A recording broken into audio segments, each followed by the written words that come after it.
Muchas gracias, buenos días a todos y a todas. Gracias, Ale, por tus palabras, son absolutamente recíprocas.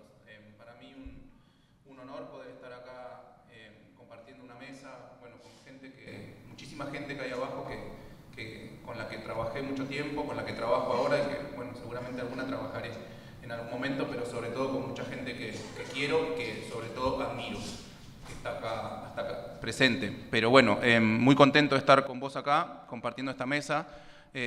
No sé si es el mejor día para hablar de inteligencia artificial. Mi cabeza está medio todavía en otro registro desde anoche, pero bueno, ya estaba preparado, había que hablar de inteligencia artificial, así que eso es lo que vamos a estar haciendo y bueno, sobre todo estar acá en la Universidad de Quilmes, que yo la considero como una, no sé si primera, segunda casa, algo así. Así que muy contento de estar acá esta mañana para llevar adelante algunas reflexiones. Agradecer obviamente a la universidad, agradecer a la Organización de Estados Iberoamericanos, que también está organizando esta jornada junto con el gobierno de la provincia de Buenos Aires. Obviamente yo no soy un experto, ni mucho menos en inteligencia artificial, pero dadas las responsabilidades que tengo como ministro de Gobierno y en particular en una cartera que tiene dentro a la Subsecretaría de Gobierno Digital, me he tenido que empezar a empapar, bueno, de hecho hay algunos funcionarios acá de la Subsecretaría, de algunos de estos temas, porque casi obligadamente tuvimos que llevar adelante algunos desarrollos provinciales, vinculados con no solo con la inteligencia artificial, pero también con la inteligencia artificial. Después voy a pasar el chivo, como se dice, pero de todas formas, como va a haber paneles en donde van a estar nuestros funcionarios, seguramente lo van a contar. No, mis dos aproximaciones a la inteligencia artificial son una a través de algunas discusiones e intercambio de materiales que hemos tenido con gente de la UNESCO, con Ernesto Fernández Porcuch particularmente, en donde estuve analizando, viendo y discutiendo algunas cuestiones vinculadas con la ética de la inteligencia artificial, pero que no es lo que quiero hablar hoy.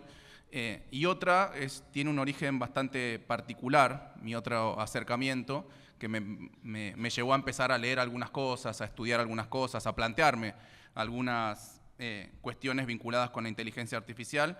Lo comento, es casi anecdótico. Hace un tiempo, no sé, como un mes y medio atrás, fuimos con el gobernador a Córdoba a hacer varias actividades, algunas políticas, algunas otras actividades más institucionales, de gestión, etc.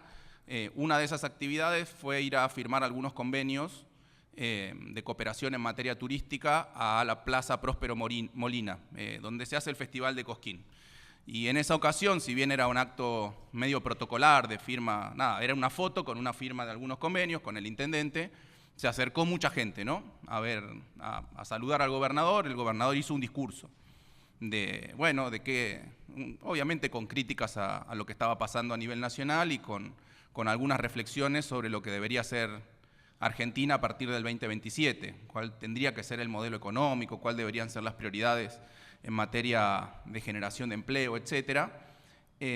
Y en ese discurso, cosa que yo no sabía, sino que me enteré después por un mail que me envió, o un WhatsApp que me envió, estaba una exalumna de acá, de la Universidad de Quilmes, una compañera que fue exalumna mía, de hecho, y que trabajó con nosotros en Cancillería y que después trabajó con nosotros en la provincia de Buenos Aires, pero después se hizo algo así como medio hippie y se fue a vivir a Cosquín, a disfrutar de la vida, ¿no? Y está muy bien. Y está muy bien, una compañera muy, muy lúcida, que al otro día me manda un WhatsApp, que lo voy a leer, porque este fue para mí el disparador de algunas preocupaciones sobre el modelo de país, pero también vinculado con la inteligencia artificial. Lo leo. Carly, ayer anduve por la plaza y escuché el discurso de Axel. Hablar de generar puestos de trabajo cuando la IA llegó para quedarse me suena a viejo, no a futuro. O sea que generar puestos de trabajo es viejo, es lo que dice la compañera. Hoy tenemos la posibilidad de crear un ejército de esclavos no sintientes que hagan todo el trabajo. La pregunta es qué vamos a hacer con nosotros humanos. El Estado tiene que garantizar acompañamiento en este proceso. Techo, comida y salario universal para arrancar la discusión y vamos viendo porque esta revolución está sucediendo ahora. Lo digo sin ánimo de ofender, al contrario, solo me interesa aportar. Ojalá sirva. Un abrazo. Obviamente lo primero que hice es ofenderme. ¿no? Como corresponde. Pero después me puse a pensar en lo que me planteó y empecé a buscar algunos materiales. Pero el argumento, básicamente el argumento que está por detrás de su correo, digamos, de su mensaje es, primero, que la inteligencia artificial va a eliminar el laburo. Segundo, entonces, ¿para qué vas a ponerte a querer crear puestos de laburo si la inteligencia artificial va a borrar al trabajo humano del planeta? Y por lo tanto hay que poner una renta básica universal como única forma de subsistencia, de generación de ingresos para una parte de la población, probablemente grande, que va a quedar sin ocupación. O sea, un argumento, está bien, yo lo respeto, no lo comparto, no lo comparto. Entonces me puse a buscar algunos materiales, me puse a discutir con ella por WhatsApp, me manda un artículo como que justificaba su posición, como diciendo, che, lee esto, que además lo está diciendo The Economist, una revista liberal inglesa, tercero, cuarto, Inglaterra, ¿no? Inglesa, tercero o cuarto, ¿no? Va a salir. Una revista liberal inglesa, supuestamente de avanzada, ¿no? Entonces me puse a leer el artículo que me pasó, con inteligencia artificial rápidamente lo traduje al español. Si bien leo inglés tardo más en leer en inglés, entonces con inteligencia artificial lo traduje al español y nada, marqué algunas frasecitas de ese, que no es tan así. El título es como muy apocalíptico, de hecho tiene la palabra apocalipsis, dice el título del editorial, ¿no? Un editorial de la revista The Economist. Prepárense para un apocalipsis de empleo por la inteligencia artificial. Entonces uno dice, bueno, listo, tiene razón. Si lo dice The Economist. Después me puse a mirar el artículo y no es tan así lo que dice el artículo. Dice cosas como la siguiente. Empieza así, ¿viste? Empieza bien apocalíptico, ¿no? 7 de cada 10 estadounidenses creen que la inteligencia artificial hará que sea más difícil para las personas encontrar trabajo. Casi un tercio de los estadounidenses teme por sus propios empleos. La escasez de vacantes para graduados universitarios, especialmente programadores informáticos, amplifica el temor. El número de agentes de inteligencia artificial se ha disparado. El gasto en la inteligencia artificial por parte de las empresas ha aumentado drásticamente. Los ingresos recurrentes anualizados de Anthropic, un destacado fabricante de modelos, están en vías de alcanzar los 50.000 millones de dólares. Y uno dice bueno, esto terminó con todo, está terminando todo. Pero después empieza a matizar el artículo mismo, ¿no? De The Economist. Dice, todavía no hay pruebas en los datos del mercado laboral de que la inteligencia artificial esté destruyendo muchos empleos. Pero dado lo rápido que está mejorando, sería imprudente descartar los temores de que lo haga. La sociedad puede estar al borde de una profunda reasignación de recursos y de una agitación política. Aunque el mercado encontrará usos para la mano de obra humana, incluso a medida que los modelos y los robots se vuelvan más capaces, la calidad de esos empleos y los salarios que paguen no están garantizados, que por ahí me parece que viene la cosa. Que por ahí a mí me parece que viene la cosa. Con el tiempo, dice después, particular esta frase, con el tiempo los humanos podrían, al igual que los caballos en la era del automóvil, dejar de ser rentables. Los ingresos podrían ir a parar en su mayor parte o en su totalidad a los propietarios del capital, quienes luego lo gastarían en cosas fabricadas por inteligencia artificial y robots utilizando los recursos naturales que monopolizan. Ya empieza lo distópico acá, ¿no? Esta posibilidad distópica está detrás de las advertencias de Silicon Valley de que será necesaria la intervención del Estado o tal vez una renta básica universal. Los grandes magnates de Silicon Valley diciendo que quizás sea necesaria una renta básica universal. Yo de Jauretche aprendí una frase muy reveladora que dice, para consejero el enemigo. Y si los grandes magnates de Silicon Valley están diciendo que, bueno, va a haber que poner una renta básica universal, empiezo a desconfiar de la renta básica universal. Eso es lo que me pasa a mí, ¿no? De desconfiado nomás. De desconfiado nomás. Eso sigue estando, y después cuando vos te das cuenta que hay algunos magnates de Silicon Valley que tienen algo en común con algunos líderes populares de Argentina, te empezás a preocupar un poco más.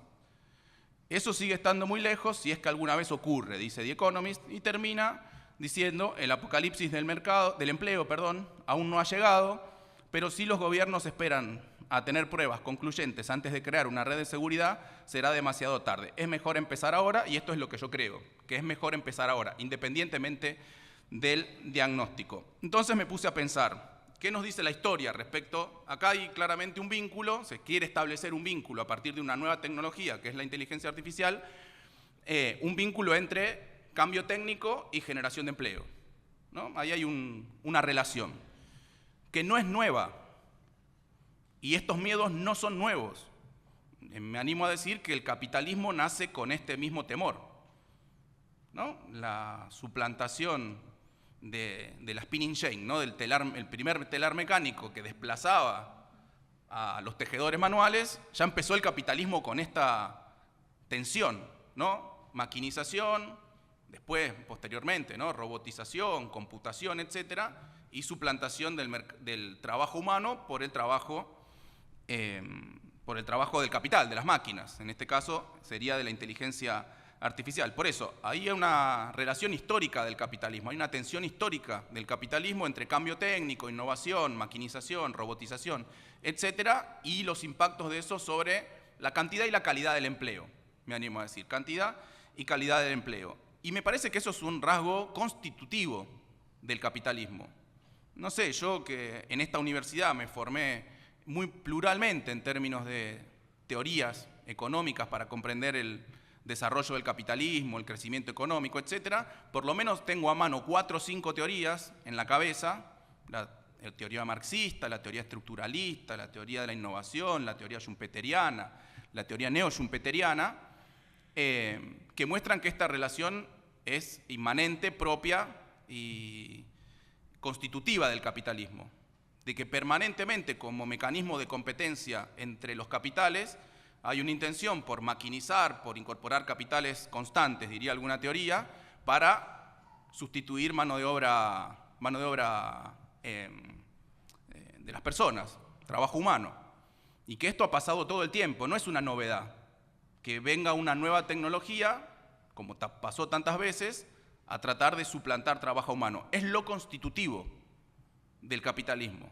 Es un fenómeno que sucede hace 300 años, y que ha tenido distintos capítulos de rebeldía, desde los luditas a principios del siglo XIX, que se opusieron muy fervientemente ante las nuevas maquinarias, las revueltas en Inglaterra del capitán Swing a mediados del siglo XIX contra las trilladoras y con toda la maquinaria agropecuaria, la paradoja de la productividad de los años 70, el fin del trabajo, no sé si lo escucharon alguna vez, en el año 95 Jeremy Rifkin escribe un libro muy interesante que se llamó El fin del trabajo, que estaba asociado, hoy lo hablábamos con Alejandra estábamos tomando un café, está asociado a la llegada de Internet sobre todo y de la computación, etcétera, que ya decía en el año 95 Jeremy Rifkin que con todas estas nuevas tecnologías, Internet, las computadoras, etcétera, en pocos años no iba a haber más trabajo humano.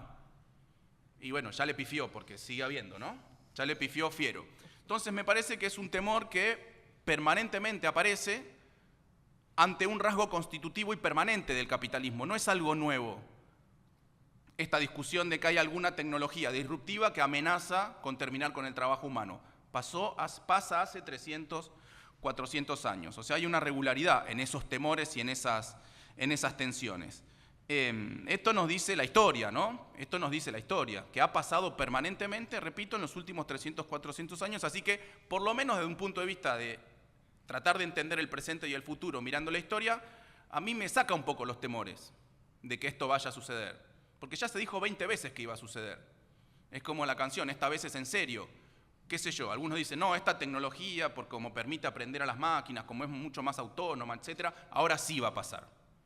Antes no pasó, bueno, porque es cierto, desplazaban algunos trabajos, se creaban otros, la teoría de la destrucción creativa del schumpeterianismo, la aparición de nuevos sectores, bueno, pero siempre pasó. O sea que a mí ya me quita un poco el temor, esta idea de mirarlo en términos históricos y de que estos mismos temores, estas mismas tensiones entre tecnología y generación de empleo se hayan saldado de alguna manera. O sea que me genera menos temores. Entonces me dije, bueno, voy a mirar, obviamente todo con inteligencia artificial lo hice, ¿no? Dije, voy a mirar un dato muy simple, un dato muy sencillo para ver si esto está pasando en los últimos años. No puedo hacer una prospección a partir de los datos, pero más o menos dije, qué sé yo, si agarro los datos de cantidad de empleos en el mundo, desde 1950 hasta el año pasado, ¿no? Último dato, 2025, los últimos 75 años, que fueron los años de mayor cambio tecnológico, de mayor innovación en el mundo, y miro la cantidad de empleos, si es cierto que hay una relación negativa entre mayor cambio técnico, mayor innovación, mayor maquinización y generación de empleo, y se va a ver claramente, ¿no? Entonces agarré esos datos y después y lo contrasté contra población mundial, cantidad de empleos en el mundo, contra primero población mundial y después contra población económicamente activa, en el mundo, en todo el mundo, para que sea como un promedio del capitalismo, independientemente de lo que pasa en cada uno de los países, porque después tenés situaciones disímiles entre muchos países. Los que se adaptan mejor a la tecnología seguramente pueden generar muchos más empleos vinculados con esa nueva tecnología, los que se adaptan peor a esa tecnología seguramente generan menos empleos vinculados con esa tecnología. Y el resultado es realmente asombroso. Lo digo solamente, tengo los datos cada 5 años, pero digo los datos entre puntas, entre 1950 y 2025. En 1950 en el mundo había 820 millones de empleos, de trabajos. 820 millones. La población era, esperen que me pongo los lentes porque, 2.500 millones de personas. O sea, un cociente entre empleos y población de 0,33. ¿Sí? Una de cada 3 personas en el mundo tenía un empleo. Hoy en día, 2025, hay 3.450 millones de empleos y 8.192 millones de personas. Un cociente de 0,42. O sea que mejoró el cociente de empleo respecto de población, respecto de hace 75 años, habiendo pasado los 75 años de mayor innovación, maquinización, automatización, robotización de la humanidad. Y otra regularidad todavía más impresionante es cuando uno analiza eso contra la población económicamente activa. Desde 1950, está el dato tengo 1950, 1960, 70, 80, 90, 95, 2000, 2005, 2010, 2015, 2020, 2025. Durante todos esos años, el cociente entre la cantidad de empleos que hay en el mundo y la población que se dedica a trabajar, la población económicamente activa, en todo momento fue entre 0,94 y 0,95. O sea que no hay ningún cambio, a pesar de que proliferó el cambio técnico, la maquinización, la robotización, la innovación, y que se han destruido miles de empleos, pero han crecido tantos otros como los que se destruyeron. Queda claro en el ejemplo. O sea que ahí a mí me empieza a quitar todavía más los miedos a que va a haber una cosa muy apocalíptica, una cosa muy gravísima, una crisis del empleo mundial. Esos miedos así de absolutos me los va licuando, me empieza a generar una fuerte preocupación de cómo nosotros vamos a generar empleos para esa nueva tecnología, o nuevos empleos que reemplacen a los que esa nueva tecnología efectivamente deja de lado. Porque, repito, muchas teorías muestran esto, muchas teorías económicas muestran esto. El que mejor resumió esto, como lo dije varias veces, es Schumpeter con ese proceso de destrucción creadora, de destrucción creativa. Aparecen nuevas tecnologías, hay sectores que desaparecen, que son reemplazados, hay empleos que desaparecen, formas de trabajo que desaparecen, pero aparecen nuevas. ¿Y cuál es? Porque uno hoy tiene una responsabilidad institucional y probablemente la tenga por muchos años o no, eso se verá. Pero uno tiene que pensar desde ese punto de vista. Yo tengo que pensar desde mi responsabilidad política y desde mi responsabilidad institucional. ¿Qué empezar a hacer hoy? Como dice la nota, como decía la nota, hay que empezar a preocuparse ahora.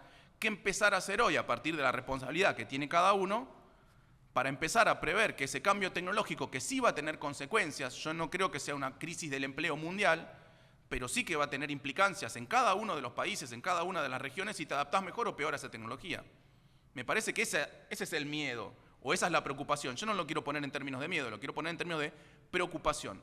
¿Qué hacemos hoy con los impactos positivos y negativos que toda tecnología trae aparejado? ¿Cómo nos vamos a adaptar a eso? Si lo vamos a dejar librado al mercado y que suceda lo que suceda, o si vamos a tener algún tipo de regulación. Yo también en esta universidad leí varios libros, entre ellos uno de Karl Polanyi que se llamaba La Gran Transformación, en donde mostraba justamente que en la época, en los comienzos de la industrialización en Inglaterra, tercero o cuarto, los Tudor básicamente lo que hacían era regular todo el proceso de cercamientos de los campos y de introducción de los telares mecánicos para que no haya una dislocación social. O sea, en el país en donde se empieza a desarrollar el capitalismo, ya la élite gobernante se empieza a preocupar por la regulación de ese capitalismo, para que como decía Karl Polanyi, para que a la población no se la devore el molino satánico. El molino satánico era el capitalismo. Y cómo regular ese proceso desde la responsabilidad institucional que tenía una monarquía en ese momento, una familia, los Tudor. Bueno, y me parece que siempre es el desafío del capitalismo. Una vez que aparece una tecnología disruptiva, uno como gobierno tiene la responsabilidad de ver cómo aplacar los efectos negativos y cómo maximizar los efectos positivos de esa tecnología. Eso es en lo que nos tenemos que concentrar nosotros, con la responsabilidad que tenemos, con la articulación que tenemos con las universidades nacionales, con el sistema científico y tecnológico, etc. Ahora, si vos sos un gobierno que descree la intervención estatal, que descree la regulación de estos fenómenos, y bueno, que da libre al mercado. Y ahí probablemente sí lo que suceda es la profecía autocumplida. Si vos dejás funcionar a la mano invisible del mercado, que regule sola el proceso de cambio tecnológico, y bueno, probablemente ahí sí tengas un problema. Sobre todo si uno está parado en un país periférico, en un país en desarrollo, subdesarrollado, como quieran llamarlo. Porque lamentablemente parece que si uno lo deja librado al mercado, el impacto de la inteligencia artificial en países como Argentina, probablemente suceda lo que está tratando de establecer este gobierno, el tipo de vínculo, el tipo de acuerdo, el tipo de relación que está tratando de establecer este gobierno con los grandes magnates del sector.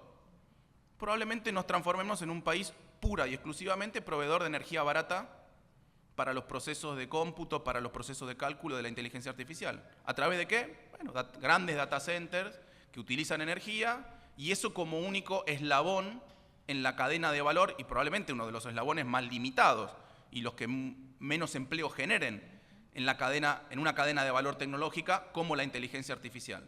El punto es cómo nos insertamos de una manera inteligente, que genere empleos calificados, que genere conocimientos propios, que genere soberanía tecnológica, ante la aparición de una tecnología tan disruptiva como han sido otras tecnologías disruptivas en el pasado. Y me parece que esa es la acción política que uno tiene que pensar. Oponerse a la inteligencia artificial yo creo que es algo derrotista. O sea, los luditas perdieron, como en la guerra. Por suerte, perdieron los luditas. Eso permitió dar un salto cualitativo y cuantitativo al sistema capitalista que generó millones de empleos. La automatización, la mejora de la productividad. Digo, ahora, si nosotros nos oponemos a la inteligencia artificial no va a tener un problema con nosotros, se va a ir a otro lado. Va a suceder la inteligencia artificial, no está en nuestra potestad decir si queremos o no queremos inteligencia artificial. De hecho, uno todo el día, no sé, ayer el 99,9% de los memes que salieron ayer fueron hechos con inteligencia artificial, perdón. ¿No? Perdón. O sea que uno no se puede oponer al proceso. Ahora sí puede regular de alguna forma el proceso, que creo que, repito, es el desafío que tenemos nosotros. Y ese proceso lo podés regular de dos formas. De una manera desregulada, que creo que es el proyecto de este gobierno, que bueno, desregula, vende tierras, pone a disposición energía barata para que eventualmente, en el mejor de los casos, se generen algunos proyectos de estos grandes data centers o lugares con gran capacidad de cómputo, intensivos en energía, algunos dicen intensivos en agua, otros dicen que no, que eso no es tan así, no importa. Como un eslabón de la cadena de valor de la inteligencia artificial muy marginal, con muy poco impacto, y con un impacto muy destructivo probablemente sobre el aparato productivo tal como hoy lo conocemos, y una manera distinta es ponerse a regular este proceso como para que nosotros, a través del desarrollo científico, del conocimiento, de la tecnología, de las aplicaciones, de la innovación, nos podamos insertar de una manera un poco más virtuosa, generando más empleo, generando más capacidades, generando mejores empleos, vinculados con esta nueva tecnología que está llegando y que vino para quedarse y que se va a profundizar y que se va a multiplicar, como es la inteligencia artificial. Eso se hace con Estado, eso se hace con recursos, eso se hace con inversión en ciencia y en tecnología, eso se hace con pagando lo que corresponde a las universidades de acuerdo ya no solo a las leyes vigentes, sino a los dictámenes vigentes de la justicia. Me parece que es por ahí la forma de insertarse positivamente, genuinamente, en el marco de un cambio tan disruptivo en la tecnología a nivel mundial como es la inteligencia artificial. Nosotros lo empezamos a hacer modestamente, con las competencias y con las capacidades que que tenemos en una provincia, que por más grande que sea una provincia, muchas veces las herramientas que tiene en una provincia no son las herramientas con las que cuenta, normativas y regulatorias con las que cuenta a nivel nacional, ni siquiera de promoción de sectores industrias, porque los recursos, sobre todo en una provincia de Buenos Aires tan castigada, los recursos, bueno, nos gustaría tener mucha más plata para hacer política industrial, llamémoslo. Y bueno, la verdad que tenemos que pagar salarios, tenemos que mantener escuelas, tenemos que pagar hospitales, etcétera, y el gobierno no hace más que recortar recursos a la provincia de Buenos Aires. Pero modestamente nos hemos empezado a poner a trabajar con temas de inteligencia artificial, modestamente, repito, y me parece que hay un trayecto muy grande para hacer, inclusive desde una provincia, ¿no? Inclusive desde una provincia. Digo algunos tópicos, algunos hitos que hemos estado desarrollando en los últimos tiempos. Primero, creación del primer data center de la provincia de Buenos Aires, el data center con los mejores estándares de la Argentina, y el primero que hace una provincia. Tenemos un data center propio, no tenemos que alquilar capacidad para guardar nuestros documentos, bueno, a ninguna empresa. Nosotros los tenemos y son de la provincia, soberanamente, tecnológicamente. Hemos constituido el Consejo Provincial de la Economía del Conocimiento. Hace poquito creo que hoy iba a estar su presidente, Ariel Sujarchuk, aquí dando una charla. Fuimos implementando desde 2024 distintas guías de mejores prácticas sobre manejo de la inteligencia artificial y ahora hace poquito sacamos un decreto con el marco regulatorio para la inteligencia artificial en el gobierno de la provincia de Buenos Aires, porque lo que nos estaba pasando es que ya muchas áreas del gobierno, de salud, de educación, etcétera, la Asesoría General del Gobierno, acá está el asesor, estaban llevando adelante distintas aplicaciones vinculadas con la inteligencia artificial y no había un marco regulatorio para eso. Establecimos un marco regulatorio con determinados principios que regulen la inteligencia artificial en el gobierno de la provincia de Buenos Aires, con un registro de las aplicaciones y los desarrollos en términos de inteligencia artificial, y bueno, distinto tipo de aplicaciones que ya se vinieron haciendo, no solo en la Subsecretaría de Gobierno Digital, que acá me acompañan varios funcionarios que tienen que ver con las llamadas al 148, que se procesan con inteligencia artificial, mesas de ayuda, etcétera, etcétera, etcétera. Lo hizo, como decía, también la Asesoría General de Gobierno. En el Ministerio de Salud se está trabajando con inteligencia artificial para detectar determinadas enfermedades visuales asintomáticas, también modelos para hacer detecciones tempranas de brotes de dengue, que estamos trabajando con inteligencia artificial. Bueno, están empezando a proliferar muchísimas aplicaciones y desarrollos dentro del gobierno de la provincia de Buenos Aires que están empezando a utilizar la tecnología de la inteligencia artificial. Pero básicamente esto, sacarnos un poco el miedo, digo yo, de que vino una tecnología que se va a llevar puesto todo y que no vamos a tener herramientas ni conocimientos como para darle la batalla, para regularla, para que, repito, para maximizar sus efectos positivos y para reducir lo más posible los efectos negativos que tiene cualquier tecnología, pero sobre todo aquellos que tienen que ver y que son los que más le preocupan a la población, estos temores de que me voy a quedar sin trabajo porque ahora lo va a hacer una maquinita. Bueno, eso va a suceder, lamentablemente. ¿Cuál es la gracia? ¿Cuál es la ciencia? ¿Cuál es el objetivo? Que a través de las empresas, que a través del gobierno nacional, que a través del gobierno provincial o lo que sea, tengamos las políticas necesarias como para que, en la medida que van a ir desapareciendo sí o sí algunos empleos particulares, algunas formas de trabajo particulares, se vayan generando otras. Y generar las capacitaciones permanentes y los conocimientos para que aquellas personas que son desplazadas por la parte destructiva del proceso de destrucción creativa puedan ser incorporadas a la parte virtuosa, a la parte creativa del proceso de destrucción creativa. Y repito, eso no lo va a hacer el mercado, no lo va a hacer el mercado. Va a tener que estar regulado por el Estado, va a tener que estar fomentado por el Estado. ¿Con qué? Con inversión en ciencia, con inversión en tecnología, con inversión en educación universitaria, con inversión en capacitación, con inversión en formación laboral. Ese es el desafío. Pero si lo dejamos librado al mercado, probablemente suceda lo que tan asustada tenía a esta compañera en Cosquín, que se va a llevar puesto todo. Si no hacemos nada, se va a llevar puesto todo. Va a predominar la parte destructiva sobre la parte creativa.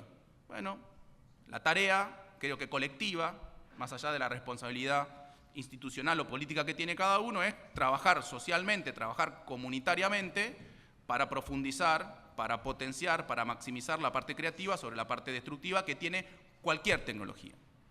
Eso, muchas gracias. Muchas gracias, ministro, por sus palabras.